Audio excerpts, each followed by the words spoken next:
Hello, welcome to this continuation video of the October-November 2017 Information Technology 9626 Paper 2.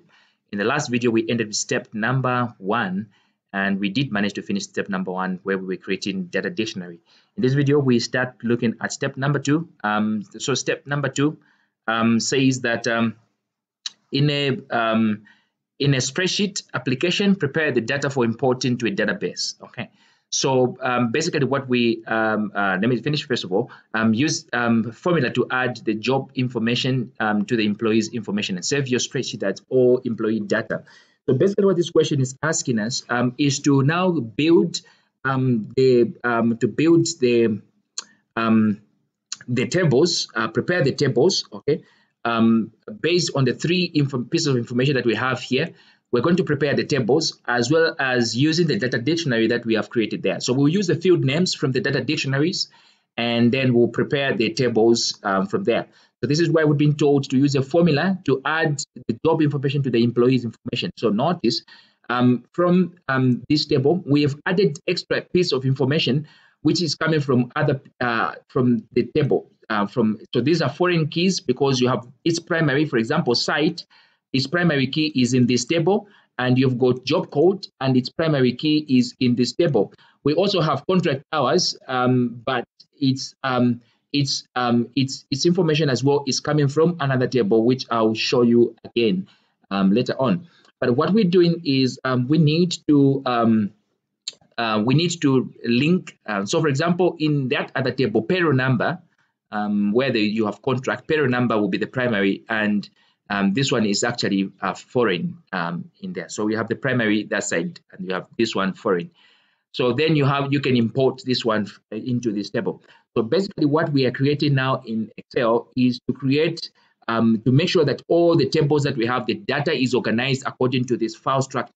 That is, we should have all tables, should have all these column headings available. So we should have a site table with all these columns available.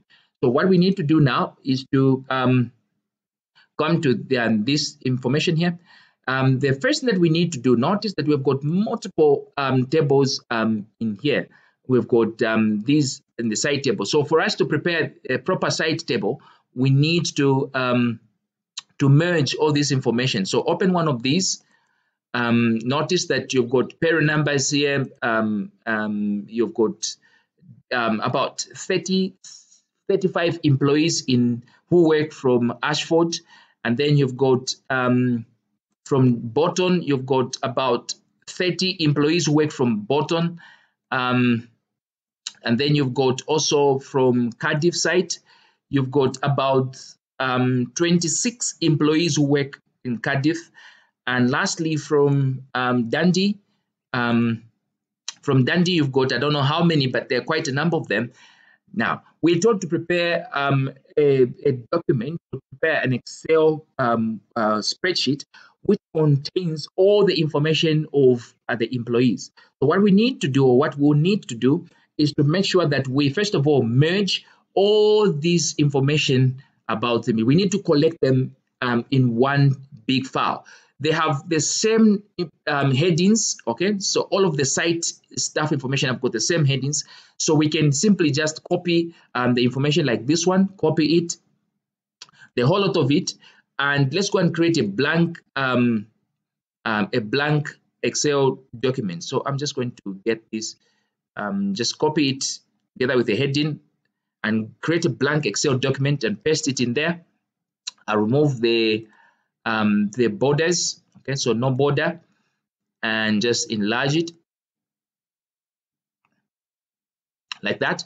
And then this information is coming from Dundee, and I'll get another piece of information from Ashford. So I'll get all the employees from Ashford, copy them and merge them also into the new spreadsheet, paste them like that, and I'll get again information from the guys from Bolton. I'll copy their details like that, copy them and paste them at the end there, so that we have all the information about the sites and the employees in one table. Like it's very difficult because they are scattered all over. They're scattered all over the files. Okay, so copy this one as well. So this is the last one. Come here and paste it at the bottom there. Okay, so yeah, there you go. So now this looks a bit good. So what I'm going to do now is just to arrange these so that they are arranged properly. They look more formal. Like this, they look informal because some text actually is aligned. Okay, so let me align them left. Okay, so that looks good. And then these that thing, okay, I'll sort them out later on. At least here, so we have this, and then we're going to so this is site info. Okay, so this is all the sites, we've put them together. So I'll name this as save as, and I'll name it as okay, I'll put it as a CSV file, but I'll name it as all sites details. Employee details, maybe let's say employee details. Well, that's fine. All site details is fine. Let's save it in our work area. So you come here and work area. So I'll save it in there and accept. So that is done. The next thing that we'll need to do is to open the employee info. Okay, so open the employee info. Remember, the question tells us that we will need to import. Okay, so use formula to add the jobs information to the employee's information, the jobs information to the employee's information. But if you come to the employee's personal information, yeah, just reload it. Personal information. Notice that in the this is the employee personal information, we have all these fields here. But if we go to the file structure, we do not have certain fields. We do not have site, we do not have job code, and we do not have contract hours. So we're going to add these also so that it conforms to the data dictionary that we find. So site, and then we have job code, and we have contract hours. Okay, hours. So all this information is found in the data dictionary. So it shouldn't really surprise us that we've added it here, because remember, every table now must conform to the data dictionary that we find. Okay.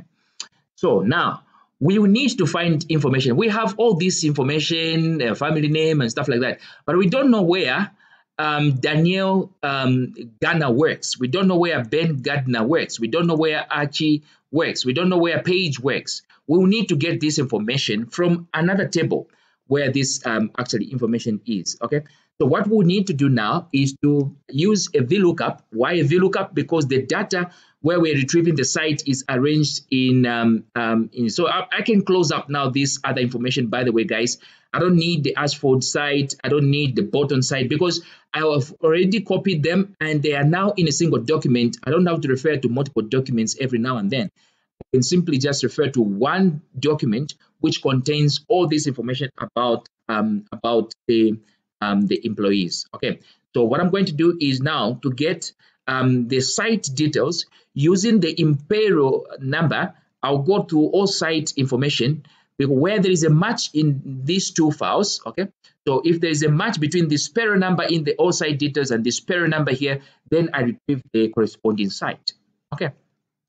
So you're going to use VLOOKUP, and I said we're using VLOOKUP because the data is arranged in vertical. Okay, so VLOOKUP, the lookup value become the Pero number, because we are comparing this Pero number to the table array, which is this one. So we compare this Pero number to the Pero number that will be found. Where am I? Let me just do this. It's VLOOKUP. And then we have this Pero number, comma, the table array from all sites, okay, from all sites, which is this one. Okay, all sites is this one. Let me not confuse myself. Let me just maximize this table. So all sites is this one. And get all the fields all the way to the last one. The last one is what?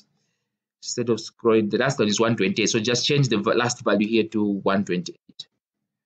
Okay. And then put comma. So it's from A2 to 128, which is the last value. Alternatively, you can you can simply just highlight this, because some will begin to ask me how I got 128. Okay, so let me just do the usual one you are used to. So you click from here and drag all the way. Okay, and the last one is 128, like that. So put comma and then go to what must be returned, which is the column index. So it comes from this other table. So the column we're looking for is site, because it's we're looking for the site. So it's column B, which is row index number 2, and we need an exact match. So you put false and put that. Notice it has returned Kadif for Danielle. Okay, so we now need job code also. So you go equal to VLOOKUP, and the job code, we'll use the payroll number, of course, to look up the job code, and do that. We'll go to the same file that we have been getting all sites detail, get this information. Again, I'll just put 128, which is the last cell 128. Okay, then put comma. And then the row that we need to return is actually job code, which is rather the column we need to return is job code, which is column 3. Okay, this column. Okay, so I'll put 3, false. Okay, and close that, and notice that it returns LS. And the last one is contract hours, and I'll use VLOOKUP again, and I'll use the payroll number as my lookup value, and I'll use the table array from the sites. I'll get this again, and I'll just change this to the last one to 128, and put comma, and then I'm returning the contract hours, which is column 4, and I have false. Okay, and notice it returns 32. Okay, so the next thing, just now replicate this and replicate this and replicate this one, and select it and do just that. Now, guys, it's important to note here that in this question paper, you've not been asked to do any, any evidence document, rather any screenshots and stuff like that. So it is up to you to really figure out what do you think is important to the examiner, so that they check as evidence of the work that you are doing. Okay, so from your IGCSE, you know that you guys used to paste things like relationship windows, things like the file formats, the text data types, and stuff like that. You used to paste things like formulas and stuff like that to show evidence that you are creating stuff. Okay, so from this one, I'll use formula as one of my evidence, because they will need to know that I use formula. Also, I'll need to prepare in a spreadsheet, prepare data for importing. So I prepared the data. I'll need to give them evidence of how this data was prepared. Okay, so prepare the data for importing. So let me put this. Okay, I'll put this as my other evidence. Also, I'll need something like let me see. For step 2, I think this is enough. The formula and the preparing of the data, they will need to see that the data has actually been prepared. By preparing, I mean we merged some files, we copied them into one document, and then we were using formula to import that. So I'll show this too as my evidence document, rather my evidence, and paste them in the evidence document. Okay, so I'll start with the formula. So I will change this into formula. And the formula that we were using is on this part. So let me just highlight the entire table and do this. So I'm going to get this as my evidence that I actually imported site and the other one. So, okay, do this. Okay, so I'll get this one as my, now you don't have to get everything, okay? You don't have to get everything. You just need to get just enough, just this. You don't need to get everything. So I'll copy this and paste it in the evidence document, and I'll call this one step 2. Step 2. Okay, I'll call it let's say formula. What was the question? So use formula to add jobs information. Okay, so formula used. to add job info. Okay, so I'll paste it like that. Then I have noticed also that we've been told to save as all employees data. So this one can also be used as evidence. I've just seen that. You can use this one because they would want to know if you actually called it by this name. Okay, so that could be your evidence. Okay, so also let's go ahead and show another piece of evidence that we have. So we're done with this one. I can change it back to value. Okay. And then what I'm going to do is to show now that I actually merged these files. Okay. So I have this one. So what I'm going to do is, let me see, how can I break this one?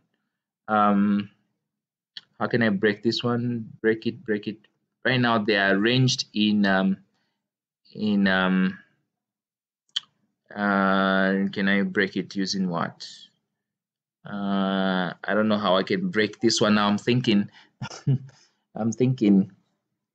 I need to show them that I've actually merged these files. Okay. I need to show that I've merged these files in one table. So there is Dundee, there is thing. So I need to hide some rows. Okay, so I don't know if I can hide some rows so that I can show them that I've actually brought this information in one table. So hide some rows from Dundee, just leave a few of them. So I have Ashford, just leave a few of them as well for Ashford. Hide the rest. Yeah, just some few. And then Bolton as well, I can just hide some and leave just a few. Let's leave just a few because it will be large page. Okay. Then Cardiff also, whoops, what did we do? Okay, well, Cardiff, I'll hide some of the rows. And then we have this. Okay, so this shows that I have Dundee, I have Ashford, Bolton, and everything. So what I'm going to do, I'm going to go to file and print this one, or I can even just get it a screenshot as it is. In fact, it's better to get it as it is because it will show the examiner that I've actually hidden some of the rows there, but as you can see, I have shown these or added these details. Okay, so the last one is 128, so that's fine. So I'll copy this and put it in my evidence document. Now the tricky part with this paper, guys, is that site details imported or merged. Okay, the most important thing about this paper is that you really have to be smart for you to know what information you're supposed to show to the examiner as part of your evidence document, that you've actually gotten that information and pasted it in there. Okay, so that is fine. The next thing that I need to show is that this file has been changed. So the employee, we're told to save it as all employee data. So I'm just going to copy this one. What am I going to do now? I'm just going to copy this one and save the name of this file. So all employee, I'll save it as file save as, and I'll save it in worked files this time. And I'll put all employees, just paste the name there. And I'll save it as a CSV file. That's what we were told. Rather, not told, but since we're going to import it into the database, it would need to be a CSV file. Okay, so that is done. So what we're going to do is to get a screenshot of the file name that I've just saved here. Okay, so what I need to do is where have I saved it? I've saved it in my work area, and I'll get a screenshot of this. Okay. So I've saved it. So wait, just do this. Put it here. File type, it may be important. So I've saved this. So what I'm going to do is just get this and do it like that. Yep, that's fine. Even like that is fine, but I would just do it like this. And maybe I can highlight that this is the file actually that I've I've saved. Okay, and copy it, and I'll paste this one. Okay, I'll paste this one here. So step 2, and we'll say file size, file name saved. Okay, yeah, that's fine. Next, so I've managed to prepare this. Now the next thing that I need to do is to create a database named combined factory data. Combined factory data. So let me see how much time I've used here. So that's about 20 minutes. So I'm gonna end this video here maybe, and I need to I'll need to do the step number 3 in the next video. Okay, so it'll carry more weight if I do that. So thank you so much for watching, and I'll see you shortly in the next video.